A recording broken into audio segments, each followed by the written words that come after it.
Bismillahirrohmanirrohim. Assalamualaikum warahmatullahi wabarakatuh. Sahabat Islam, Abu Sulaiman Khalid bin Al-Walid bin Al-Mughirah Al-Makhzumi, yang lebih kita kenal sebagai Khalid bin Walid. Ia adalah salah satu sahabat Rasulullah Shallallahu Alaihi Wasallam yang mempunyai julukan pedang Allah yang terhunus. Ayahnya bernama Al-Walid bin Al-Mughirah Al-Makhzumi, dan ibunya bernama Lubabah As-Sagirah. Ia lahir pada tahun 592 Masehi di kota Mekah, dan wafat pada 642 Masehi dan ia dimakamkan di Suriah. Ia adalah seorang komandan Muslim Arab yang melayani Rasulullah Shallallahu Alaihi Wasallam dan Khalifah Abu Bakar As-Siddiq dan Umar bin Khattab. Khalid bin Walid mempunyai saudara kandung yang bernama Amarah, Walid, dan Fatimah bin Walid. Khalid mempunyai anak yang bernama Abdurrahman bin Khalid bin Al-Walid, Sulaiman bin Khalid, dan Muhajir bin Khalid.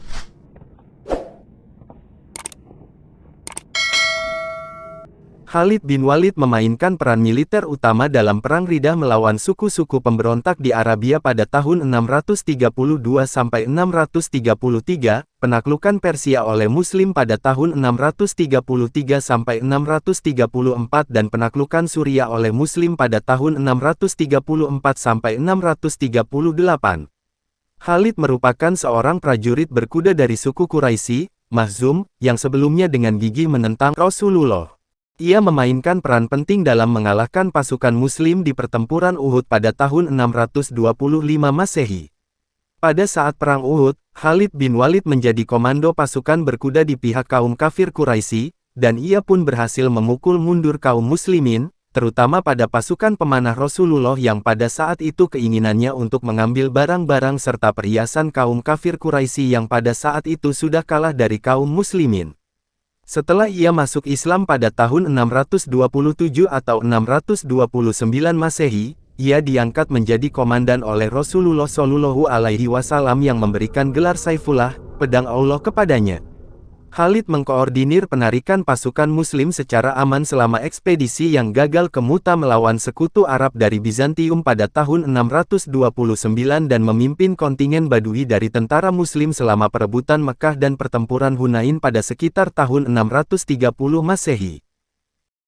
Ia merupakan seorang pejuang sekaligus panglima perang Islam yang tersohor pada masanya.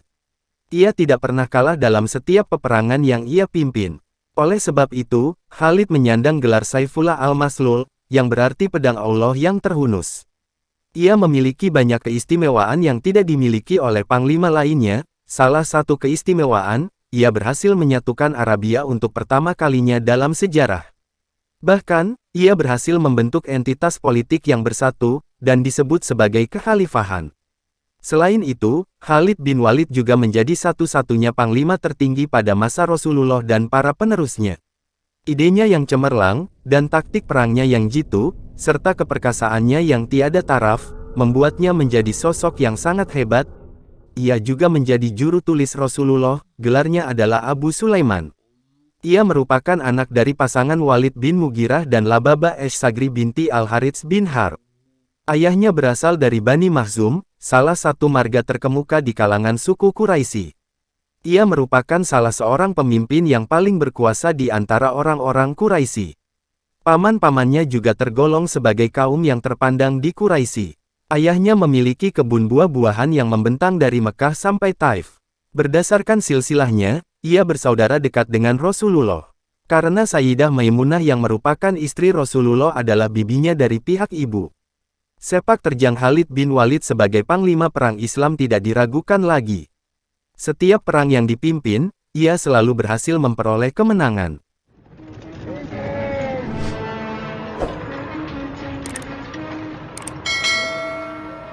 Setelah peristiwa Uhud, Khalid mendapat surat dari saudaranya yang baru masuk Islam. Dalam surat itu, terdapat sabda Rasulullah yang memuji kekuatan dan kecerdikan Khalid bin Walid. Saat membaca kalimat itu, Khalid pun tertegun. Dia tak menyangka seseorang yang hampir dibunuhnya justru memujinya. Khalid bin Walid dikenal dengan kecerdasan dan juga ketangguhannya dalam berperang. Bukan hanya kuat, tapi dia juga sangat pintar menyusun strategi. Rasulullah sangat mencintai jika Khalid bin Walid masuk Islam dan membela perjuangan kaum muslimin. Akhirnya, pada tahun 8 Hijriah harapan Rasulullah pun terwujud. Khalid bin Walid bersama dua sahabat yang lain akhirnya masuk Islam. Pada tahun ke-7 Hijriah Rasulullah berangkat dari Madinah ke Makkah untuk melaksanakan ibadah umrah. Saat itu Rasulullah berangkat bersama 2.000 sahabat sebagaimana yang telah disepakati dengan kaum musyrikin. Rasulullah bersama para sahabat masuk Mekah dengan menggunakan kain ihram. Saat itu pula Rasulullah dan para sahabatnya membawa senjata sewajarnya sebagai seorang yang sedang safar. Beliau dan para sahabat tinggal di Makkah selama 3 hari, dan setelah itu Rasulullah dan juga para sahabat harus kembali lagi ke Madinah. Saat berada di Mekah, Rasulullah memerintahkan kepada saudaranya Khalid yaitu Al-Walid ibnul Walid ibnul Mughirah untuk mencari Khalid bin Walid. Rasulullah menjelaskan kepada Al-Walid, bahwa orang seperti Khalid bin Walid tidak mungkin jika tidak mengerti tentang Islam, kalau seandainya dia menjadikan kehebatannya dalam bertempur untuk kaum muslimin, maka itu lebih baik bagi dia, dan kami akan mengedepankan dia daripada yang lainnya. Saat mencari Khalid ternyata Al-Walid tidak dapat menemukannya. Maka dia pun memutuskan untuk menulis sepucuk surat untuk saudaranya tersebut. Bismillahirrahmanirrahim. Amma ba'du, wahai saudaraku, aku tidak melihat yang lebih aneh dari engkau, kenapa engkau tidak masuk Islam padahal engkau cerdas, bagaimana kecerdasanmu menghalangimu dari masuk Islam? Saya tidak pernah heran seperti ini, apakah ada orang yang tidak mengerti tentang keindahan Islam? Sesungguhnya Rasulullah Shallallahu Alaihi Wasallam telah bertanya kepadaku tentang engkau, kemudian Rasulullah bersabda, Khalid bin Walid pasti mengerti tentang Islam, dia seorang yang cerdas, seandainya dia menggunakan kehebatannya untuk kaum muslimin, tentu lebih baik bagi dia. Kalau masuk Islam, kami akan mendahulukan dia daripada yang lainnya. Ternyata isi surat tersebut telah masuk di hatinya, dan dia pun ingin segera masuk Islam. Pada tahun 8 Hijriah Khalid bin Walid telah membulatkan tekadnya untuk masuk Islam. Saat itu dia mencari teman yang bisa diajak untuk pergi ke Madinah menemui Rasulullah untuk menyatakan keislamannya. Jika sebagian sahabat masuk Islam dengan cara sembunyi, tapi bagi Khalid malah sebaliknya. Sebagai seorang yang kuat dia tidak merasa takut, justru dia mencari teman yang bisa diajak untuk masuk Islam bersamanya. Aku berharap bertemu dengan orang yang sama denganku ingin masuk Islam, kata Khalid bin Walid di tengah-tengah masyarakat kaum musyrikin. Saat itu dia bertemu dengan Utsman bin Talah, seorang pemuda pemegang kunci Ka'bah. Khalid bin Walid menjelaskan jika dia ingin masuk Islam, ternyata Utsman bin Talah pun menginginkan hal yang sama. Kemudian keduanya pun berjalan untuk mencari teman yang lain hingga akhirnya bertemu dengan Amr bin Ash. Jika Khalid bin Walid dikenal dengan ilmu perangnya, maka Amr bin Ash dikenal dengan ilmu diplomasinya yang luar biasa cerdas. Ketiganya pun berangkat bersama menuju Madinah menemui Rasulullah untuk masuk Islam. Tidak ada seorang pun yang berani menghadang mereka untuk masuk Islam.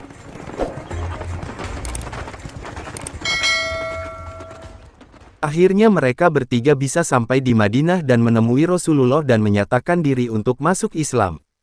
Kemudian Rasulullah menyabdakan kepada Khalid bin Walid, segala puji bagi Allah yang telah memberi petunjuk kepadamu wahai Khalid, sungguh aku telah melihat kecerdasan ada pada dirimu, dan aku berharap kecerdasanmu tadi tidak mengantarkan engkau kecuali pada kebaikan. Mohonkanlah ampun untukku, atas segala yang telah aku lakukan untuk menghalangi orang dari jalan Allah, kata Khalid kepada Rasulullah Shallallahu Alaihi Wasallam. Rasulullah menjawab bahwa sesungguhnya keislaman itu menghapus segala yang terjadi sebelumnya. Khalid pun memohon sekali lagi kepada Rasulullah. Ya Allah, ampunilah Khalid bin Walid atas segala yang telah ia lakukan untuk menghalangi orang dari jalanmu, sabda Rasulullah. Mereka bertiga pun akhirnya masuk Islam.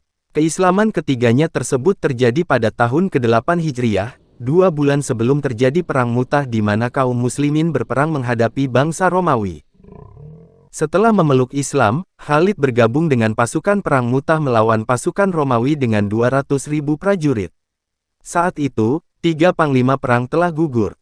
Masuknya Khalid dalam peperangan berhasil mengatur strategi untuk keluar dari perang dengan selamat. Sejak saat itulah, Khalid mendapat julukan Pedang Allah. Setelah itu, bendera dipegang oleh salah satu pedang Allah, hingga Allah memberikan kemenangan di tangannya, bunyi hadis Rasulullah. Sejak saat itu, Khalid tak pernah jauh dari Rasulullah. Hingga Rasulullah wafat, Khalid tetap teguh membela Islam. Keahlian menghujam pedang, berkuda, dan menyusun strategi membuat Khalid selalu dipercaya menjadi panglima perang. Pada era Rasulullah Shallallahu Alaihi Wasallam, pertempuran yang dipimpin oleh Khalid bin Walid ialah Perang Mu'tah, pembebasan Mekah, pertempuran Hunain, pengepungan Taif, pertempuran Tabuk, dan Haji Wada. Ketika Perang Mu'tah, Khalid kehilangan 9 pedangnya. Inilah yang menyebabkan dirinya memperoleh gelar pedang Allah yang terhunus oleh Rasulullah Shallallahu Alaihi Wasallam. Sementara itu, pada peristiwa pembebasan Mekah atau Fatu Mekah pada tahun 630 Masehi, Khalid bin Walid memiliki andil yang cukup besar dalam mengobarkan semangat pasukannya. Kemudian, di era Khalifah Abu Bakar, Khalid bin Walid memimpin sejumlah pertempuran, seperti pertempuran Ridah, pertempuran Yamamah, serta penaklukan Persia dan Romawi.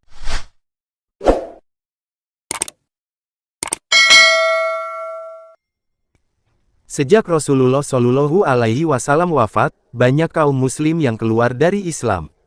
Selain itu, banyak juga yang mengaku sebagai nabi selanjutnya, dan kemudian diberantas oleh Khalifah Abu Bakar. Salah satu pemberantasan tersebut dilakukan melalui pertempuran Yamamah yang melawan Musailamah Al-Kadzab, seseorang yang mengaku nabi. Dalam pertempuran Yamamah, pasukan Muslim di bawah pimpinan Khalid berhasil mengalahkan kaum murtad yang jumlahnya lebih banyak 3 kali lipat ketimbang jumlah pasukan Muslim. Sementara itu, ketika penaklukan Persia dan Romawi, Khalid bersama 18.000 pasukan Muslim berhasil menguasai wilayah Persia dengan cepat. Bahkan, ia meraih 4 pertempuran secara berturut-turut dengan cepat, yaitu pertempuran Cains, pertempuran Sungai, pertempuran Walaja dan pertempuran Ulais.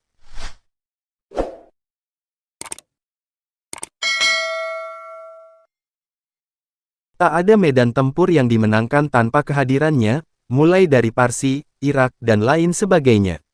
Dan Khalid pun menjadi sosok yang dikagumi dan banyak dipuji. Namun, Khalifah Umar justru memecatnya. Pemecatan itu terjadi saat Khalid sedang menyusun strategi untuk mengempur Bizantium atau Romawi Timur. Datanglah surat yang berisikan agar Khalid menyerahkan jabatannya kepada Abdullah bin Ubaid. Namun, Khalid yang sedang memimpin rapat, tidak langsung membacakan surat perintah dari Khalifah Umar itu. Dengan perhitungan bahwa kalau ia menyerahkan jabatan tersebut saat sedang rapat untuk menyerang Bizantium, maka akan terjadi kekacauan. Karena itu, ia menyelesaikan rapat tersebut terlebih dahulu. Setelah usul-usulnya diterima dan menjelaskan cara menyerang Byzantium, barulah Khalid menyerahkan jabatannya sebagai panglima perang kepada Abdullah bin Ubaid. Setelah mundur dari jabatannya, Khalid kemudian kembali ke Madinah untuk melapor kepada Khalifah Umar, bahwa perintahnya sudah dilaksanakan. Setelah itu, Khalid meminta penjelasan lebih jauh kepada Umar terkait pemecatan dirinya tersebut. Karena, ia khawatir ada kekeliruan yang diperbuatnya selama memimpin perang. Khalid memang mempunyai kelemahan di bidang tata administrasi dan pembukuan. Kendati demikian, Khalid sendiri meyakini bahwa tidak pernah keliru dalam perhitungan-perhitungan keuangan dari dana perjuangan itu. Namun, Umar menegaskan bahwa masalahnya bukan karena itu. Itu soal yang bisa dimaafkan, kata Umar menjelaskan kepada Khalid. Tetapi sebagai khalifah aku bertanggung jawab atas akidah umat. Engkau adalah pahlawan perkasa yang tak dapat dikalahkan di setiap medan pertempuran. Tapi, akibatnya rakyat mulai menyanyikan lagu pujian untukmu, dan tidak lagi memuji dan memuja Allah semata. Aku khawatir mereka menjadi syirik. Sebagai penanggung jawab aku harus membuktikan kepada seluruh umat, bahwa semata sebagai hamba Allah aku mampu memecat Khalid bin Walid sebagai panglima perang yang masyhur, jelas Umar panjang lebar. Setelah mendengar penjelasan Khalifah Umar, Khalid tersadar dan menerima keputusan Umar yang bijaksana itu dengan keikhlasan yang sungguh-sungguh. Khalid pun mundur dari hadapan Khalifah Umar seraya melompat lagi ke medan pertempuran dan maju menyerang musuh, tidak lagi sebagai panglima perang tetapi sebagai prajurit biasa. Begitulah seorang pemimpin berakhlak, ketika diberhentikan dari jabatannya, dia menerima dengan ikhlas. Namun pengabdiannya tidak pernah surut.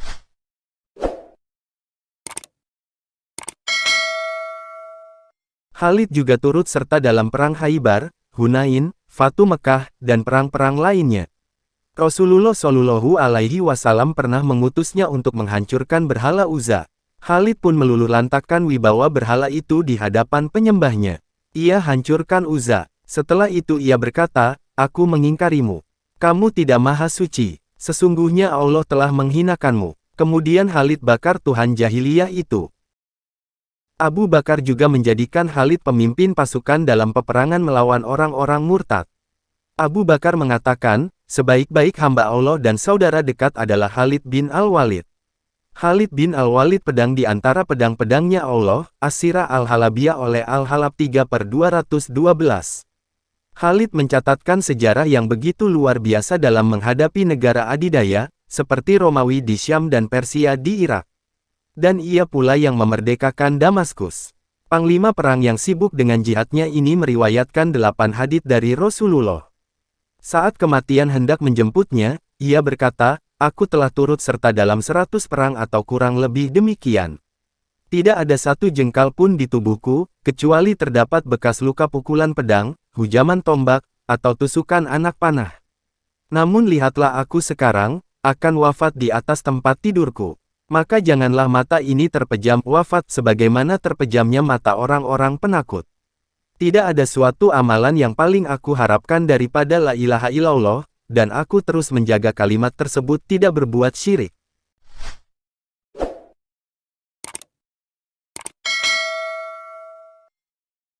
Pada tanggal 18 Ramadan 21 Hijriah, Khalid bin Walid wafat. Umar bin Khattab sangat bersedih dengan kepergian sang pedang Allah. Ketika ada yang meminta Umar agar menenangkan wanita-wanita Quraisy yang menangis karena kepergian Khalid, Umar berkata, para wanita Quraisy tidak harus menangisi kepergian Abu Sulaiman Khalid bin Al-Walid Al-Bidayah wa An-Nihayah oleh Ibnu Katsir 7/132.